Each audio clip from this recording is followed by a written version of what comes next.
Hi everyone, welcome back to the Stay Hungry podcast. Joel and Andy today talking about knowledge versus wisdom and navigating the difference.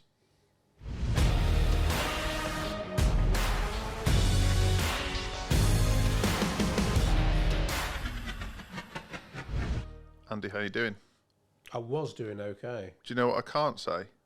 Oh, go on, what? It's been ages since we've done this because it hasn't. We did one last week. Anyway, what's the matter? You worried? The blind's up. Shit. Joel can't see because he goes, well, he could if he turned around. On our checklist for setting up a podcast, one of the things is make sure that the blind's down, and it's up. But I think both should be down because I've seen some podcast videos and my face looks as bright as fucking anything. That's just what you look like, just full of Well, no, joy. I literally look like a...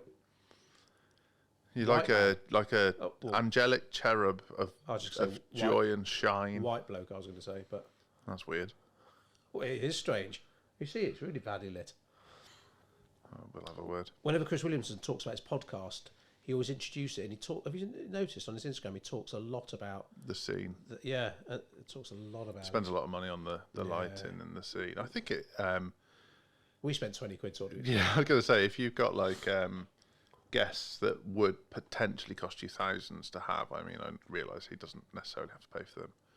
Am I not getting paid for this? To get the best out of them, I suppose you've got to really... Yeah. Anyway, someone's getting beaten now, then, aren't they? The blind's up. It's upset me, you've thrown me. So, anyway, knowledge versus wisdom. I've got a quote about this that Andy's going to tear into as soon as I say it. And Andy has a knowledge is having a checklist. Wisdom is looking at it. Nice, done. End of podcast.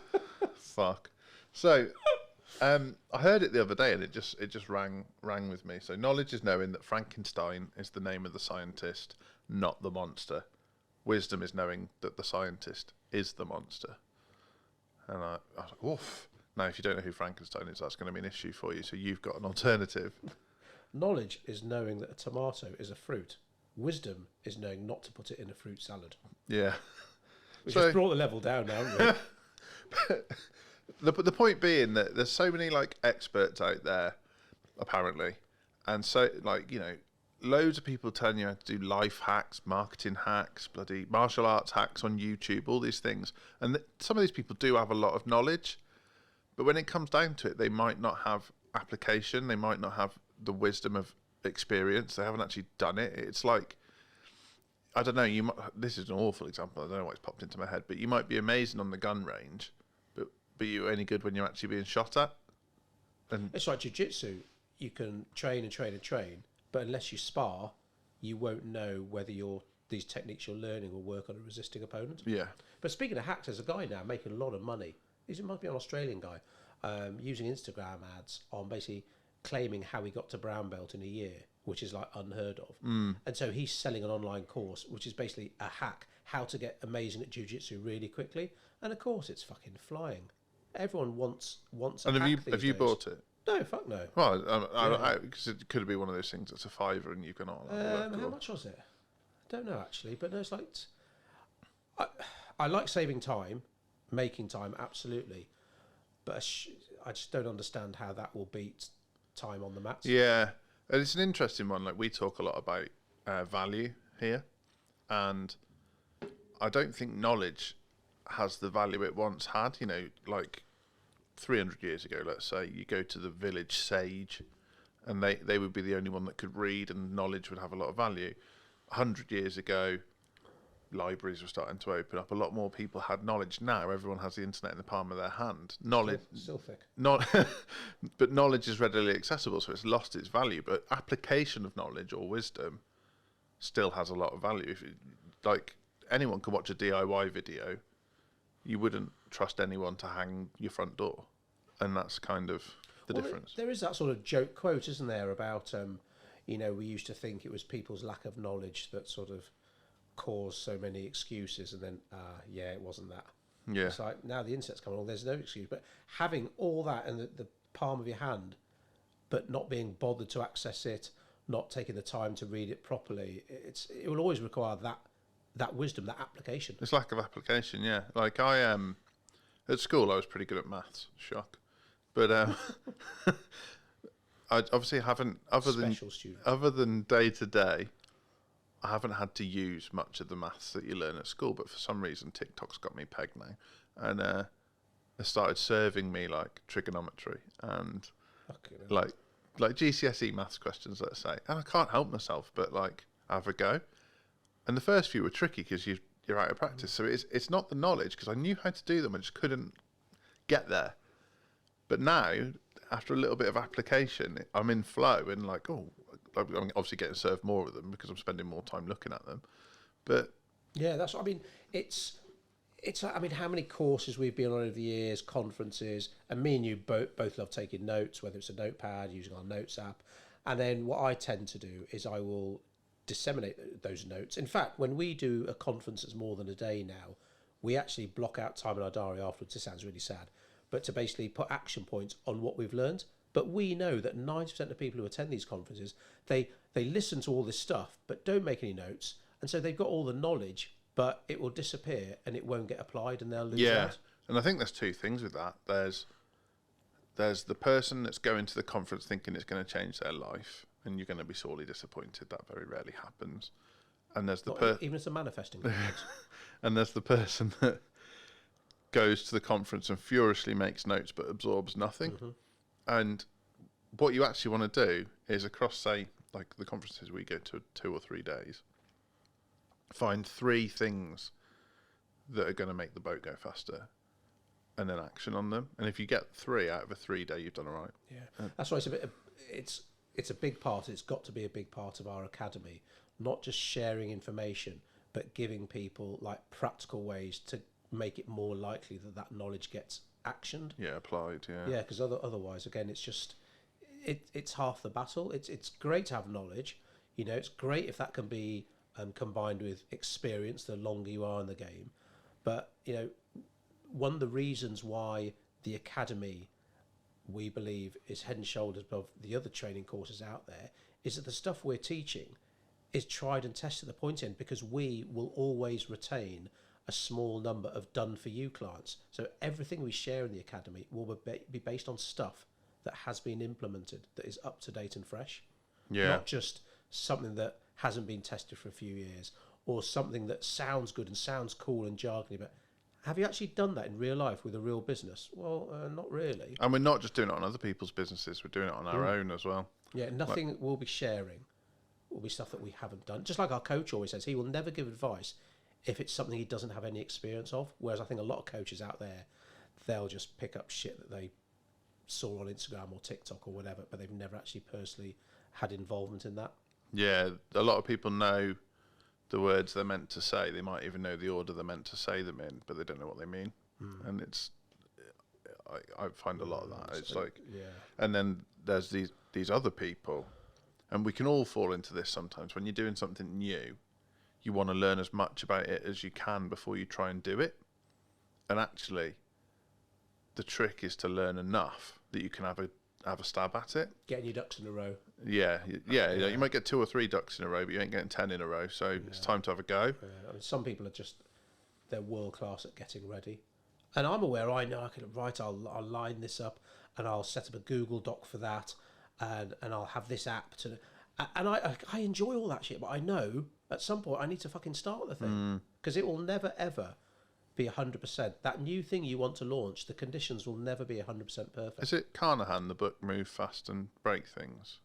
I think so, yeah. Yeah, so I know SpaceX employ that as their, like, obviously highly dangerous thing that they're doing. So most space agencies, obviously starting with NASA and now there's a few private ones, are very risk averse because 1, it's dangerous, and 2, it's really expensive.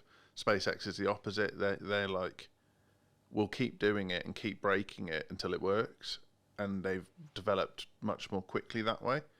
And obviously with tremendous funding, but I mean, the pain in it must be his first biography. The pain of those rockets crashing, and obviously the expense. But like you say, look where he is now. yeah, because down to his last one, wasn't he? Because hardly any. I mean, it's amazing to watch them like land back on these little pads. You think, fucking hell. But that's we were talking yesterday about risk, that some people are just willing to risk what other people aren't. Yeah, like Even in our game, it's like some people are like, right. The example I always use is someone we've done a bit of work with in the past, who put 100 grand on her Amex, not knowing for certain whether it's going to work or not. Now it did, and she made 200 grand back, so kudos to her. Not many people be sat there thinking, I'm about to put 100 grand on this.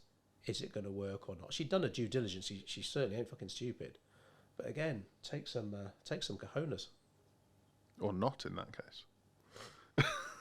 What is the politically correct? Ovaries? Can I say that? Jesus Christ. What's a collective term? What, for balls? Balls, ovaries, Like pre-reproductive stuff. take some Genitals? No. That's just me. Anyway, that'll be... take some steel. That's okay, safer, is that isn't it? safer? I think so. Okay. Yeah. Gall, is that a thing? Take some gall. That's a bit more like having a bit of like cheekiness about you, I suppose. I suppose so. Anyway, we go down a whole digging you a hole and not helping you get out of it. That might end up not being that interesting. Yeah. But we see this a lot. Like, the best way to get good at meta ads, for example, is to be shit at them to start with. Like, your first campaign is not going to be your best campaign. And we meet a lot of business owners that they're like, oh, well, I'll stick a £5 on it and see what happens. Like, well, you're not going to learn anything, because there's two elements to that. One, you're not giving the platform enough money, so it doesn't actually give you a fair reflection of if your ad was any good. But the other bit is you haven't got enough skin in the game. So if you haven't got enough skin in the game, you basically you're not gaining any knowledge, or you're not gaining any wisdom or experience from that. Whereas, like, if you go out there and say, right, I've got 3 days to test these ads, and I'm going to drop 500 quid on it. 500 quid is enough to hurt anyone in the pocket. So chances are you will have made sure you've got enough knowledge that you're not just pissing it away. But you've got that opportunity to see if it works. And we know business owners that have spent tens of pounds, like 70, 80 quid on Facebook ads. Oh, those shit didn't work, and they've never done them again. Yeah, I didn't get any calls back. Yeah, it's like, how many times do you expect the fucking phone to ring when you've spent like 60 quid? I've lost count of the number of tradespeople that have said that to me. Oh, I tried Facebook ads, they were shit. Well, how much did you spend? Well, I stuck 50 quid on it. But your average customer is 500 quid. So what were you expecting for 50 quid? Well, the guy I've got in mind now, it's top-end kitchens. So what's a top-end kitchen cost? Oh, 25 grand plus. Yeah, and so he'd spent like 70 or 80 quid on Facebook ads. Like, oh my God, how you got any leads is you've got some leads, that's good, but then turn around that's saying they're all shit. It's like, oh my God, you spent 70 quid when you sell something for 25 grand. Yeah, and like, if you're an online business, so very low overheads, in the ad space, expect to spend 50% of your projected revenue on ads, because that's your outgoings. That's the lifeblood of your business. If you're a service business with overheads, that comes down, but it's still going to be quite high because you haven't got to actually produce anything. You just deliver the service. If it's a product, the maths are very different. You've got to think about margins and second purchase and lifetime value of a customer and all these things. But the amount of people we meet that they understand how to write an ad, or they understand the different types of ads there are, but in terms of like the application and wisdom to be like, okay, so how does this practically apply to my business, and what represents a good result and what represents a bad result? I bump into agencies that don't even know the answer to that. Yeah, it's I mean, obviously it can be a minefield. It can be a quick way to lose a stupid amount of money, but fucking hell, so can putting a full page ad in the local paper. That's cost you, I don't know, 500 quid, and you haven't got a clue whether it's going to work or not. But it's tangible, Andy. I can see it on the page. Yes. I mean, all joking aside, that is a big challenge with social media ads, that people just expect them to be such low cost because they're not printing a magazine or a newspaper, like you say, something you can hold in your hand. So your nan's not going to cut out a Facebook ad and send it to you in the post. So it must be like, forget the fact you won't know who's seen your ad in the paper, what kind of people they are, how many of them, all this stuff that you can track with something like meta ads. But yeah, you've got to invest, but invest smartly, and like you say, that is it's knowledge and wisdom. Yeah, and I think like the wisdom of business owners in particular, that kind of like balancing how much knowledge you're trying to acquire with your own wisdom and like trusting your gut in business. You and I have reached this point, or tried to, but there comes a point where it's not your job to acquire knowledge anymore. I was just reading a point here about that. Oh yeah, 100% agree. Where you have to trust other people to have more knowledge than you, and that you've got the wisdom to apply that knowledge. That sounds backwards, because you're sitting there going, well, if I don't know how it works, how on earth can I apply it? Henry Ford, when he came under investigation, yeah, any question he got asked, all he had to do was press a buzzer, and someone in his team would know the answer. And the US Senate or whoever it was visiting them, basically trying to put him out of business because he was essentially... The monopoly, wasn't it? It was like a socialist model for them, wasn't it? One guy owning an entire industry. It's like, yeah, I don't have to know the answer to everything. I have people in my team that do.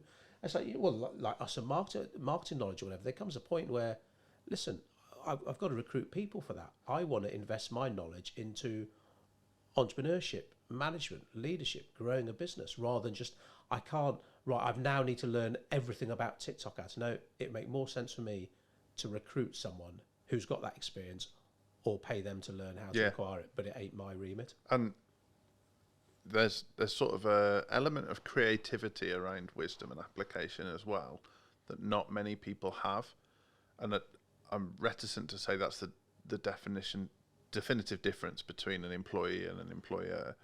But you will find that there's people in your team who are able to take different pieces of knowledge, maybe from different applications, and merge it to create a solution for something else, and that's a rare quality. And so you need to build up the knowledge in your team, build up the knowledge in your business, but then have one or two people, or it might just be you, or you might have a manager or a leader in the team who can like pick the bits that they need to solve something else. Mm-hmm. And you see this time and time again in business. I think microwaves came because of the space shuttle program and things like that, where someone took knowledge from somewhere else and brought it in. Jet engines have made a massive difference in all sorts of areas, and electric propulsion now with electric cars, all this stuff. But what tends to happen in small businesses that we see time and time again is the business owner's so bothered about learning the next shiny thing, like you said, TikTok ads, or they're worrying themselves about what's going to be the next evolution of social media or whatever it might be, that they're forgetting to go back to the fundamentals, the kind of, like in our case, market message media, and apply their wisdom to fundamental pieces of knowledge in a different order to get a different result. And that just frustrates hell at me. That NASA example is about spending millions of dollars trying to develop a pen that could somehow fight gravity so it could write in space, whereas the Russians just took pencils. Yeah. And it's being so... not seeing sometimes what's right in front of you. That's why I was talking to Martha this morning or yesterday about like the academy. Or in fact, any good conference or course or training program, it's not just always about learning new stuff. It's about reminding you of stuff that you think, shit, yeah, I'd forgotten about that, or reinforcing what you know works. Because even though there always is that temptation, that pressure, right, I must teach new things all the time. It's like, right, sometimes it's worth stopping. Right, let's go over the principles. Let's go over those fundamental rules of business growth. Because I'd say at least half of the people we speak to, they forget that because they are distracted by all those shiny new things that are out there. So frustrating. Like, what's the simplest way to get to the result? No, so few business owners are asking themselves that. So it might be, shit, I've got a 20 grand VAT bill coming up, and I know I've only got 8 grand in the bank. What do I do? Well, for most businesses, the simplest way to get to that result would be to ring the 5 people that you get on best with, working with, and ask them what else they need, and you'll quickly raise the funds. But what most people will do is squirrel themselves under the stairs, try and come up with something new and try and sell it to the masses, which is hard, and end up in a right pickle. And so you've always got to come back to what's the simplest way to get to the result I want. We had a situation yesterday in the business where, rightfully so, a client was looking forward to receiving a report on what we'd been doing for them. And there's two types of report in marketing. There's the report that like baffles the client with science, and it looks amazing, it's beautiful, it's got colours all over it, lovely pictures, and by the time you finish reading 365 pages of this report, you know fuck all. And there's the report that tells you the key metrics, what's good, what's bad, what's indifferent, and what we're going to do next.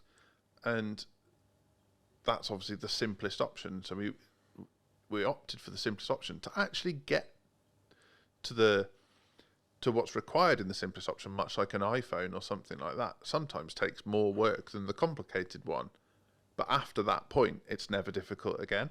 Yeah. And that takes the wisdom of trying to go the long way round in the past and learning from your mistakes. And there's a lot of business owners have never gone the long way round to realise not to do it again. A lot of business owners, they don't learn from our mistakes. I mean, we've been guilty of this. You know, you do what you've always done, you'll get what you've always gotten, that phrase. And sometimes it's like, right, okay, I just need to think a bit differently and come back to, right, what are the principles of what I do? Chances are somewhere along the way you've forgotten about them. Yeah. But, you know, we get that. It is easy to be distracted. There are so many options out there and so much stuff that sounds cool. There's someone maybe you respect in business who's doing something new and apparently that's working really well, so I must try that as well. Oh, right, he says you must do YouTube ads now. She says you must be on Threads. Where do you turn? Oh yeah, we've had an amazing example of that recently, where we run a campaign called a video sales letter, where you basically want people to opt in to watch a free training, and the training we're putting out is very valuable. And then the concern comes, well, what if they don't watch the whole video? It won't do what we want it to do. But actually what we want it to do is capture us the lead. Mm-hmm. But it's so easy to get concerned with what if they don't watch the whole video that we forget that we've already got the lead. And I see that so much with businesses where they're like, well, they didn't buy. So, well, have you asked them to? Like, you've got the lead. Yeah, I know, but they didn't watch the 27 videos in the correct order and then read all 14 emails in my email funnel and then opt into my other email funnel, send me a WhatsApp and apply for my competition. It's like, well, no wonder they didn't buy. And yeah.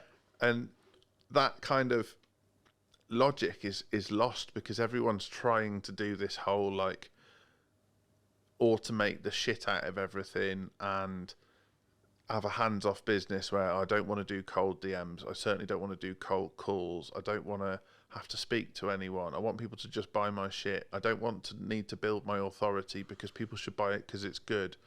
All these things. It's like, okay, well, the simple answer here is no one knows who you are, no one knows what it is you're selling, and no one knows how to buy it. So until you address those three things, it's not going to sell no matter what you do. And consistently make that clear. Yeah. Because again, it's a noisy world out there. You are fighting against so much clutter and just so much shit. Because I understand how tempting it is to say, go down the organic route. All I need to do is post on my social media 3 times a day and business will come to me because what I offer is good. People don't think like that. Is it clear? Is it impactful? Is it something a 6-year-old can understand? So if you're using all these jargony words or words that you may not even realise are jargon because you've been in your industry so long, it's like, would the average person you're selling to understand what you're on about? Yeah. Would they see why you do what you do, what your values are? Is it easy to find social proof, see what a customer says about you, which is going to be 100 times more powerful than what you say about yourself? I don't know the word apart from basics. Yeah, basics will stand you in good stead, even though they're pretty unsexy. And in the context of this episode, it's, do you know what you're doing, and do you know how to use what you know? And if you can't demonstrate that to a potential customer, they're not going to buy. And, you know, we can't bash organic. There are audiences out there where just being a business that uses organic will work. Because if you've got a starving crowd, and you find the right group on social media, you will do well. But there's very few businesses out there that have a crowd like that. You've got to earn the trust first, that know, like, trust thing. And people just massively overcomplicate it. They're like, oh, yeah, I'm going to do 17 stories on a Monday, 3 stories on a Tuesday, 65 stories on a Wednesday, none on a Thursday because that'll trick the algorithm into pushing me out more on Friday, and then I'll do 3 on Friday. And you're like, come on, just email your database. like what can you do right now to make the till ring? And if the answer is I can't make the till ring right now, okay, that's when you need to start acquiring a bit more knowledge. Yeah, absolutely. And it's like that, putting a financial number on your time is so important. Like, again, ads might not be right for everyone. We're a big fan of ads. The fact that you're there posting and posting and posting and posting. Yes, it's not costing anything, but it is costing you time. So what's your time worth an hour? Yeah, it costs money to get a website professionally designed and built. You want to do it yourself in fucking Wix or whatever? That's great. How long has it taken you? 200 hours. Oh, fuck me. So it's worked out a lot more expensive than if you've gone to a web designer then. And whereas, say, ads can do what your organic does, but in like a fraction of time. And you can use your time to do fucking something more productive or do something you love doing. Go and spend more time with your family. And if you're a new business or relaunching your business or whatever it is, so let's say you're a plumber and you're sat there going, oh, I need to build my website or I'm not going to get any customers. That's bollocks. You're lying to yourself. The reality is, stick up a landing page that's got a picture of your van on it or a picture of a tap, your contact details, a form so they can fill it in, and get yourself out there. And like, start knocking on doors, put some business cards in the chip shop. Like, it's not that, like, a lot of businesses are not that complicated. Oh, get the chippy tea tomorrow. Oh yeah, Emma's birthday. Been a long time. Romantica. Well, if it's what you like. Shame now though. So now Poddy's not here. The 3 girls, they don't like a chippy tea, so that's off the cards for our meeting. Too greasy for them, yeah. That's annoying. I mean, I'm Well, that's a big pizza. I'm then, Joe. intolerant to potato, but I still eat it. Where'd that come from? Nightshade. I can't have it, but I still do. Oh, intolerant. You just mean, well, Makes without me going into bloated and details. makes me shit everywhere. Lovely. Hey. All right. Okay. Is it time to wrap this up then? On that Well, gorgeous note? I guess, like, on that note, the other thing you can do to fast track your business, the thing that people fail to realise, is you don't have to spend 20 years getting wise. You can buy wisdom from others. So that might be buying a book. It might be employing a marketing agency. It could be going to see a solicitor. Whatever it is you need. It could be joining the academy. But the best lesson you'll ever learn is the one you didn't have to. So, I haven't fallen over that step because I saw someone else fall over that step. Or I haven't wasted all my money on some weird crypto coin because I saw someone else do it and learned not to. And yeah, the best mistake, I don't know what the phrase is, the best mistake you've never made is the one you don't have to, or something, but Don't know that one. I think I made it up. Joel Stone. Yeah. Albert Einstein. Yeah, that was it. Muhammad Ali. But Einstein, Ali, Churchill, Henry Ford. Henry Ford. And I think Henry Ford's mostly us. I think the other 3, they just... And there's loads as well, isn't there, where the person that gets credited with the quote was the second person to say it. Like, everyone's got a plan till they get punched in the face. Wasn't first said by Mike Tyson, but he just made it famous. Yeah, there's all these people now. They'll just... It's all Aristotle, basically. It's all like... Fucking, what's that website where you go and they trace where a quote originally came from, and it's someone no one's ever heard of in 1422. It's like, well, that doesn't sound anywhere near as relevant or cool as Winston Churchill. Yeah, I much preferred it when Sonic the Hedgehog said that, yeah. So, yeah, I think you've got to actively pay attention to the mistakes and the wins that people around you are getting, and not many people do that because you're too caught up in your own life. And you can gain a lot of wisdom from others from that. And like, something I was always brought up to believe is you can learn anything off anyone, particularly with not necessarily knowledge, because some people don't have a lot of knowledge, but wisdom. You know, if you go into the Amazon rainforest and find a tribe that's never seen other people before, they'll have a fuck ton of wisdom. They won't be able to help you with Facebook ads, but they'll certainly have a lot of wisdom. And you shouldn't write that off, because their problem-solving ability will be way better than yours. And so that's kind of a real smart way to fast-track your business. Like, Elon Musk is really good at it, whether you like him or not, in terms of applying wisdom from other business areas into space travel or road travel or boring holes under the ground, like the things he does. And time and again, like Bezos has done the same. Jobs did it at Apple. You see these people who take, like Branson's another one where he's taken this like this rock and roll attitude to magazine and applied it to an airline, and some of the wisdom was transferable and amazing things happened. And if you can do that in your business, you'll be able to jump light years ahead of your competitors by applying wisdom gained from other areas, which is kind of why we've set up the academy.